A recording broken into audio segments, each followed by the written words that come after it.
हाय, मैं हूँ खुशी और आप सुन रहे हैं कहानी श्रेया और कबीर की। इस कहानी में क्या हुआ आइए जानते हैं। श्रेया को ऐसे रिएक्ट करते हुए देखकर कबीर वहीं पर खड़ा सोचने लगा कि कहीं इस पागल लड़की से शादी करके उसने कोई गलती तो नहीं कर दी। उसे ऐसी जंगली बिल्ली टाइप लड़कियां कभी नहीं पसंद थी। क्या वो झेल पाएगा इस लड़की को अगले 5-6 महीने के लिए? श्रेया आंखें बंद किए अपना हाथ अपने सीने पर रखकर दरवाजे के पास ही खड़ी थी। अभी भी उसका दिल तेजी से धड़क रहा था। ना चाहते हुए भी बार बार उसे कबीर ही दिख रहा था टॉवेल में। वो इंसान सच में बहुत ज्यादा हैंडसम था। उसको ऐसे देखकर पत्थर की मूरत इंसान बन जाए। तभी दरवाजा खुला। कबीर अब पूरे कपड़ों में था। उसने श्रेया की तरफ देखा और कहा, अगर तुम्हारा ड्रामा खत्म हो गया हो तो अंदर आ जाओ।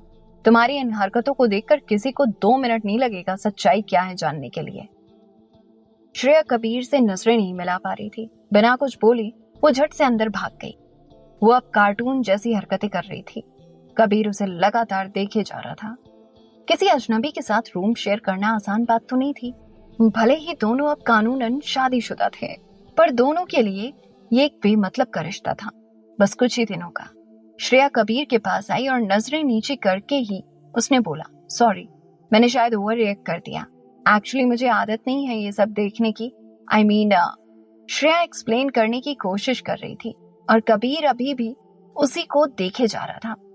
श्रेया के इस मासूम चेहरे में कुछ तो ऐसी खूबी थी जो बार बार कबीर को अपनी तरफ अट्रैक्ट करता था। जैसे ही कबीर को रियलाइज हुआ, उसने झट से अपनी नजर उसके चेहरे से हटाते हुए कहा, मैं नहीं जानता कि आज तक तुम्हारी क्या क्या बुरी आदतें थी, लेकिन अब मैं ये उम्मीद करता हूँ कि तुम सबसे पहले ये सीख लो कि जब भी किसी के कमरे में जाना हो तो पहले नॉक कर लो। टिपिकल श्रेया बिना मुंह तोड़ जवाब दिए वो भला कैसे चुप रह पाती। ओ सॉरी, मैं दरवाजा खटखटा कर नहीं आई, क्योंकि मेरे फोन पर ये नोटिफिकेशन तो आया ही नहीं कि तुम यहाँ बिना कपड़ों के खड़े हो। लेकिन तुम भी तो ये जानते हो कि अब तुम्हारे साथ कोई और भी ये रूम शेयर करने वाला है। इस तरह बिना कपड़ों के तुम क्यों घूम रहे थे? यू। कबीर ने उसे दांत पीसते हुए एक इंटेंस लुक दिया और रूम से बाहर जाने लगा। तभी पीछे से उसने श्रेया को भगवान से प्रे करते हुए सुना, भगवान प्लीज मुझे हिम्मत देना इस इंसान को झेलने की, इतनी ताकत देना कि मेरे हाथों इसका कत्ल ना हो जाए। मैं जेल नहीं जाना चाहती। कार्टून। कबीर हंसते हुए वहां से निकल गया। रात को कपूर मेंशन से डिनर करके आने के बाद श्रेया बहुत ही ज्यादा खुश थी और थोड़ा इमोशनल भी हो गई थी।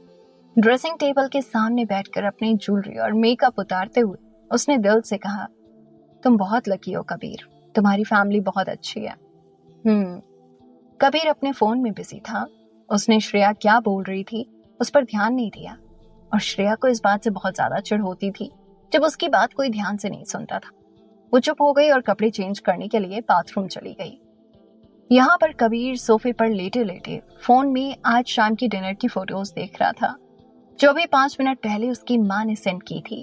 एक्चुअली वो श्रेया को देख रहा था। श्रेया पीच कलर की साड़ी में कमाल की खूबसूरत लग रही थी। ऐसे सच संवर कर रहे तो कितनी प्यारी लगती है ये लड़की, पर उसे तो जंगली बनकर रहने में मजा आता होगा। बाथरूम से निकलते ही एक्सीडेंटली श्रेया की नजर कबीर के फोन पर पड़ी और एक्साइटमेंट में वो भाग के आई, आंटी ने फोटोज भेज दिए। कबीर झट से उठकर खड़ा हो गया और अपना फोन पीछे कर लिया। एक पल के लिए उसका दिल धक से हो गया, जैसे उसकी चोरी पकड़ी गई हो।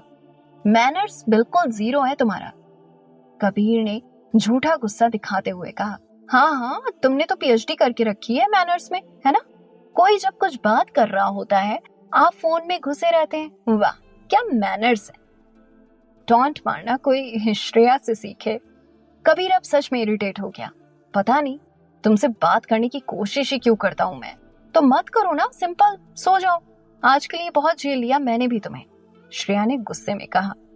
कबीर ने गुस्से में जाकर अपना ब्लैंकेट उठाया और सोफे की तरफ जाने लगा। ये देखकर श्रेया ने उसे रोका और बोली, मैं सो जाऊंगी सोफे पर। इसकी कोई जरूरत नहीं है, मैं सोफे पर सो जाऊंगा, तुम बेड पर सो जाओ। अपना ब्लैंकेट सोफे पर रखते हुए कबीर ने कहा। कबीर एक प्रॉपर जेंटलमैन था, लेकिन श्रेया का मना करना भी सही था। उसको तो कहीं पर भी सोने की आदत थी, लेकिन कबीर जैसा इंसान जिसे बड़े घर में रहने की आदत थी, उसके लिए ऐसी एडजस्टमेंट करना मुश्किल था। लिसन, सच में मुझे आदत है सोफे पर सोने की, मैं सो जाती हूँ। तुम जाओ बेड पर, तुम्हारी हाइट के हिसाब से भी ये सोफा छोटा है। तुम्हें नींद नहीं आएगी, श्रेया ने कहा और एकदम से उसके हाथों को पकड़ लिया उसे साइड करने के लिए। और कबीर ने बिना कुछ सोचे उसे पुश कर दिया पीछे की तरफ, लेकिन फोर्स ज्यादा लग गया और श्रेया जाकर फ्लोर पर गिरी।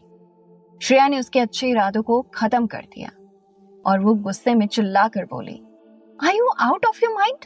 तुम्हें तकलीफ ना हो इसीलिए मैं सोफे पर सोना चाहती थी।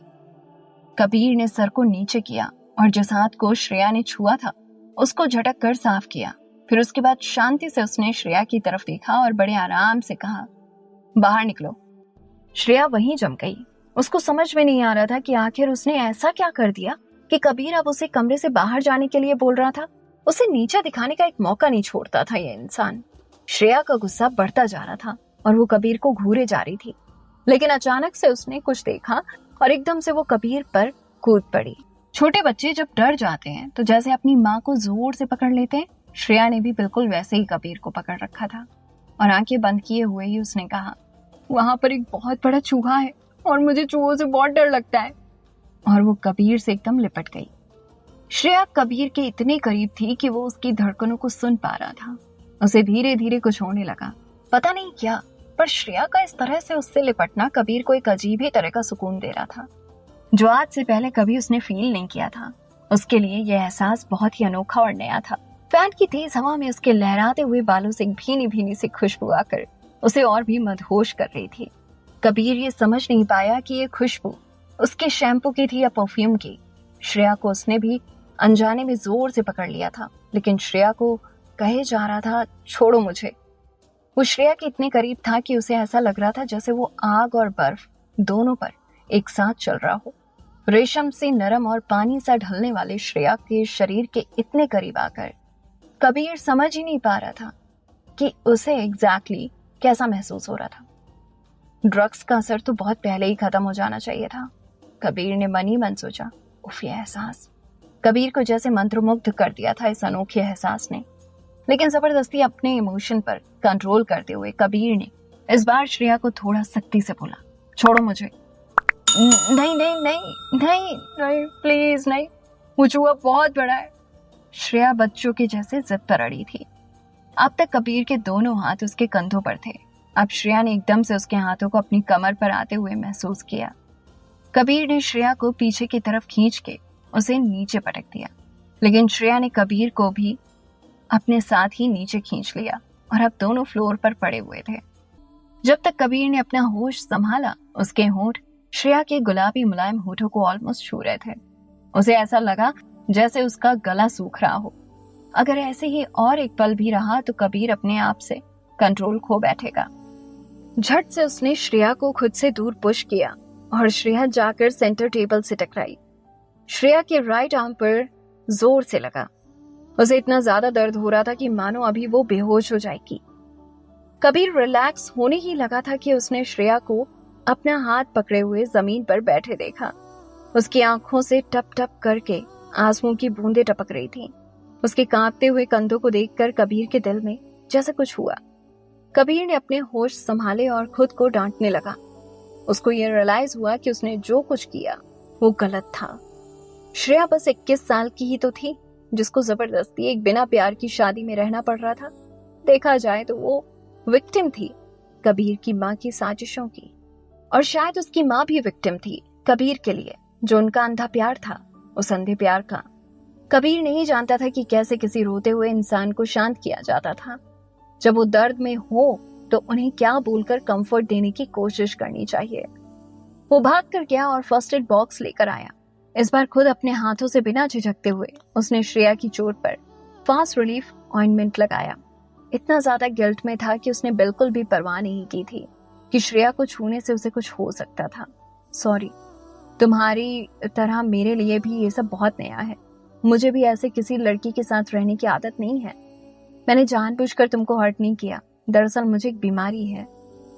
श्रेया ने अपने आंसुओं से भरी आंखें ऊपर की और देखा कबीर की आंखें नम थीं। उसको ऐसे देखकर श्रेया का सारा गुस्सा जैसे पल में गायब हो गया। उसने पूछा, कैसी बीमारी? कबीर ने कहा, मैं किसी औरत को छू नहीं सकता। हैरानी और कंफ्यूजन श्रेया के चेहरे पर साफ नजर आ रही थी। एक गहरी सांस छोड़ते हुए कबीर ने कहा, मुझे आदमियों से कोई प्रॉब्लम नहीं होती है, लेकिन औरतों के पास जाते ही मुझे अजीब लगने लगता है। मेरी बॉडी पर रैशेस हो जाते हैं, आई फील, और मेरा खून उल्टा बहने लगता है। इसीलिए मैं तुम्हें खुद से दूर पुश कर रहा था। श्रेया को कुछ समझ नहीं आ रहा था। हैरान होकर उसने पूछा, क्या सच में ऐसी कोई बीमारी होती है या फिर ये कोई मानसिक बीमारी है? कबीर वहीं उसके ठीक सामने सीधा बैठा हुआ था। देखने में तो वो बिल्कुल ठीक ठाक लग रहा था। उसकी आंखें अब शांत लग रही थीं। 30 सालों में पता नहीं कितने डॉक्टर्स से इस बीमारी को ठीक करने के लिए कंसल्ट कर चुका था, लेकिन इलाज किसी के पास नहीं था और अब उसको इस बीमारी के साथ रहने की आदत हो चुकी थी। कबीर बहुत थका हुआ था। अपने माथे को अपनी उंगलियों से हल्का हल्का दबाते हुए उसने कहा, ये बात बाहर किसी को नहीं पता है। उम्मीद है तुम भी इसे राज ही रखोगी। मैंने तुम्हें ये बात सिर्फ इसलिए बताई क्योंकि तुम्हें अब अगले कुछ महीनों के लिए साथ रहना है। मेरी फैमिली चाहती थी कि मैं तुमसे शादी करूं क्योंकि उन्हें लगता है कि तुम मेरी बीमारी ठीक कर सकती हो बिकॉज ऑफ दैट नाइट। इसलिए मुझे तुमसे शादी करनी पड़ी। इतना सब बताने के बावजूद कबीर ने ये नहीं बताया कि उस रात दोनों को ड्रग्स उसकी माँ ने ही दिया था। श्रेया को कबीर के लिए इतना ज्यादा बुरा लग रहा था कि उसने झट से कबीर को हक कर लिया। उसे असल में ये ध्यान ही नहीं रहा कि वो कबीर को छू नहीं सकती। ना ही उस वक्त कबीर को ही इस बात का ध्यान था। उसे श्रेया का इस तरह से उसको हक करना अच्छा लग रहा था। तुम्हारी कोई गलती नहीं है कि तुम्हें ये बीमारी है Kabir. I am so sorry. मैंने तुम्हें छुआ। और ये बोलते ही वो झट से कबीर से दूर हो गई। कबीर को भी अब जाकर ये रियलाइज हुआ। तुम्हें उल्टी जैसा फील हो रहा है क्या? रैशेस तो नहीं हुआ है ना? चेक करो प्लीज। मैं तुम्हें डॉक्टर के पास ले चलूं? श्रेया जेन्युइनली कंसर्न थी कबीर के लिए। कबीर कुछ पल श्रेया के मासूम चेहरे को देखता रहा। बहुत प्यारी और मासूम थी ये लड़की, दिल की साफ। मैं ठीक हूँ, रिलैक्स, उसने हल्का स्माइल करते हुए बोला। आई प्रॉमिस दोबारा तुम्हें कभी हाथ नहीं लगाऊंगी, श्रेया ने कहा। कबीर ने अपनी नजरें उससे हटाई और बोला, ठीक है, चलो लेट्स स्लीप नाउ। श्रेया ने हाँ में सिर हिलाया और इससे पहले कि कबीर कुछ समझ पाता, अपने जख्मी आम को जोर से दबाते हुए वो उठी और सोफे पर जाकर लेट गई। मुझे बेड पर नींद नहीं आती है। ये श्रेया की बचपन की आदत थी। निहायत ही जिद्दी लड़की हो तुम, कबीर ने झूठा गुस्सा दिखाते हुए कहा। I know, good night. Smile करते हुए उसने अपनी आंखें बंद कर ली और कबीर जाकर बेड पर लेट गया। ये कहानी है श्रेया और कबीर की और इस कहानी में क्या हुआ जानने के लिए सुनिए कहानी के आने वाले एपिसोड्स।